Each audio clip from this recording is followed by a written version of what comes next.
Também é causa de indeferimento da petição inicial a ausência de interesse de agir. O que é o interesse de agir? O interesse de agir se traduz em um binômio necessidade-utilidade. É o interesse e necessidade e o interesse e utilidade. A demanda deve ser primeiro útil, ou seja, a ação judicial que está sendo proposta deve trazer algum proveito para aquele autor, para que haja interesse. Ou seja, eu não posso ajuizar uma ação que não vai proporcionar nenhuma modificação na minha esfera jurídica, não vai me trazer nenhum benefício. Então não há interesse. Por que eu vou ajuizar essa ação? Eu posso ajuizar uma ação para que o juiz declare que o céu é azul? Não. Por quê? Primeiro, todo mundo sabe que o céu é azul. E em segundo lugar, porque não vai me trazer nenhum benefício isso aqui. Então, basicamente essa é a ideia, mas eu vou, claro, apresentar aqui exemplos concretos, tá bom? Então, interesse e utilidade. O processo deve ser útil.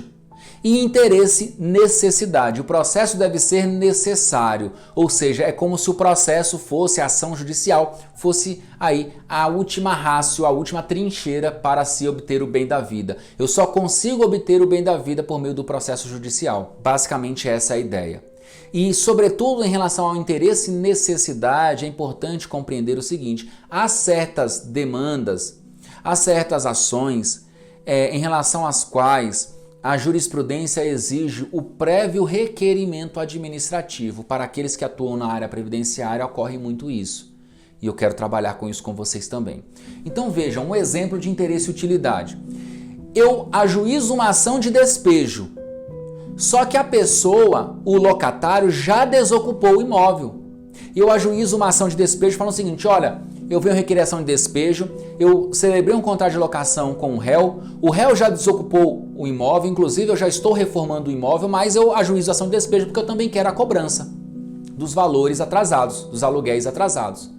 Veja, em relação aos aluguéis atrasados, a parte autora tem interesse? Tem. É útil? É, porque ela vai receber o dinheiro, ou seja, patrimônio. Então, a ação judicial, o processo, vai proporcionar um benefício para ela. É necessário esse processo? É, porque não pagou, não tem outra saída a não ser ajuizar a ação. E em relação ao despejo? Veja, em relação ao despejo, a utilidade, interesse e utilidade, o processo é útil para ela? Não. Por que o processo não é útil para ela? Porque o réu já desocupou o imóvel e o autor já disse que já está na posse do imóvel reformando esse imóvel. Portanto, qual é o benefício que ele vai alcançar com a decretação do despejo? Nenhum. Então, em relação ao despejo, não há interesse de agir, porque falta aqui a utilidade. Ora, se o locatário já desocupou, não há nenhum interesse em pedir o despejo.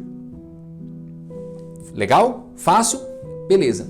E a necessidade aqui, olha que interessante. Ação previdenciária. Eu pretendo a obtenção de um benefício previdenciário, de uma pensão aqui por morte. Meu cônjuge faleceu e eu requeiro então perante o INSS a pensão por morte. Pretendo requerer. Só que eu penso o seguinte: olha, eu não vou requerer para o INSS, eu já vou ajuizar a ação direto. O INSS sempre nega, eu vou ajuizar a ação direto. E eu ajuizo a ação. Nesse caso, não há interesse de agir. Por quê? Porque não há lide. Para que haja uma demanda judicial, é preciso que tenha havido um prévio conflito. O que é a lide? Conflito de interesses qualificado por uma pretensão resistida ou insatisfeita. Como é que eu posso pedir um benefício previdenciário judicialmente se eu sequer requeri perante a autarquia previdenciária? Sequer me foi negado isso. Então não há lide, não há interesse de agir. Esse é o entendimento do STJ e do STF em relação às ações previdenciárias.